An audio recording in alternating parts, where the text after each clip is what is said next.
Hi, everyone. Thanks so much for joining us here on KREM 2 News at noon. I'm Tim Pham. Laura Papetti is off today. We begin this hour with breaking news here at noon. The Kittitas County Sheriff's Office says it's just found a plane that's been missing since yesterday. We first brought you this as breaking news on Up with KREM. The Cessna Skyhawk was found crashed on the Kittitas side of the Columbia River near Whiskey Dick Mountain. The sheriff's office says the pilot was found dead at the scene. He was the only person on board. The flight left Yakima yesterday and was on its way to Chelan. Authorities looked overnight for the plane, but were not able to find it until about 9 a.m. this morning. The cause of the crash still under investigation. We're taking a live look at the White House today. Last night, President Donald Trump made history with the longest ever presidential speech to Congress. That's according to CBS News. In his address, Trump touted the accomplishments of his first 6 weeks in office. The president says America is back, promising safety at the U.S. border and tax cuts. And the next phase of our plan to deliver the greatest economy in history is for this Congress to pass tax cuts for everybody. They're in there. They're waiting for you to vote. Reaction is pouring in after his address. KREM 2's Cody Proctor taking a look at what Washington and Idaho lawmakers thought about the president's remarks. It was a night with a lot of anticipation going in about what exactly the president would talk about. That included Eastern Washington's newly elected Republican Congressman Michael Baumgartner.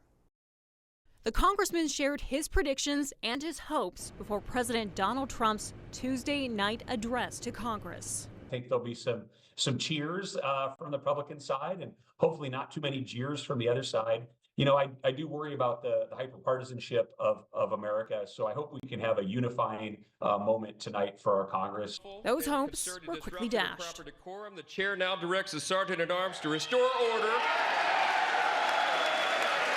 Remove this gentleman from the chamber. The congressman, who invited Wilbur Creston high school teacher Stacey Nash as his guest, spoke with KREM 2 after the address. How do you think it went tonight? I think it was a great night for America. You know, I think President Trump took a deserved victory lap after everything that, he went through in terms of nearly getting shot. The president spoke on several topics, including tariffs.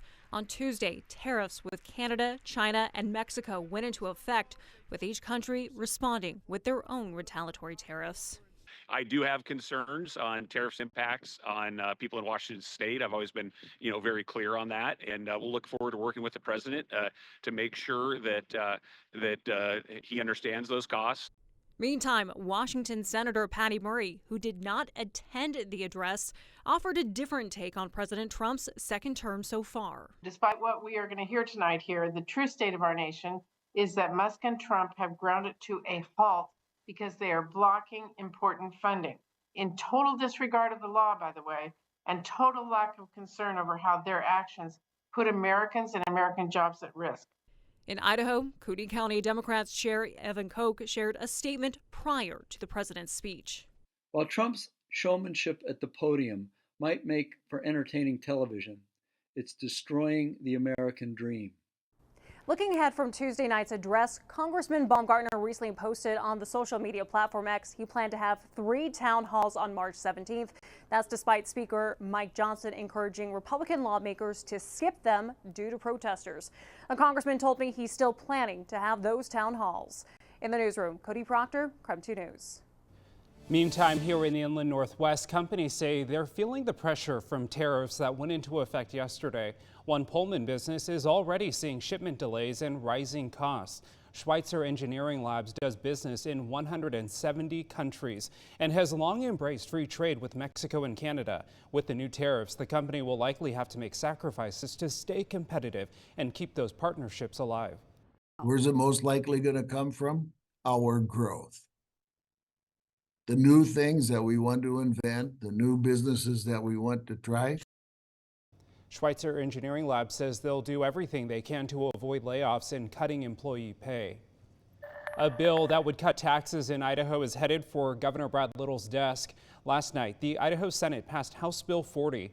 According to our news partners at the Coeur d'Alene Press, the bill would cut the state's taxes by $253 million. Those who favor it say the bill is the best way to contain government spending, and the state should be returning the money to Idahoans who pay the most in taxes. All right, it is 5 minutes after noon here. Let's get outside to meteorologist Thomas Patrick in the Outdoor Weather Center. Thomas, the sun is shining and it is looking beautiful.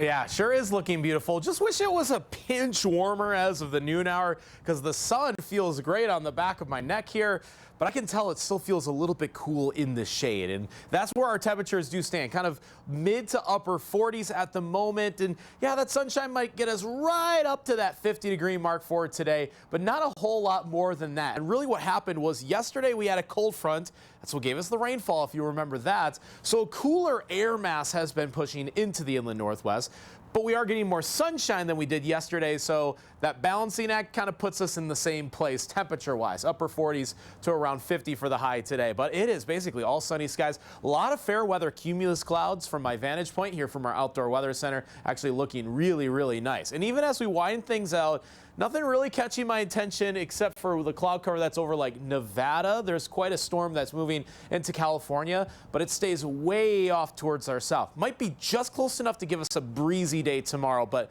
nothing more than that. Eyes on the weekend. I'm looking at this. 59 is what my forecast is at the moment for this Sunday, but I'll show you what areas might actually get into the 60s for the second straight weekend. Outside of that, looking like it's going to be more sunny than not for the next couple days.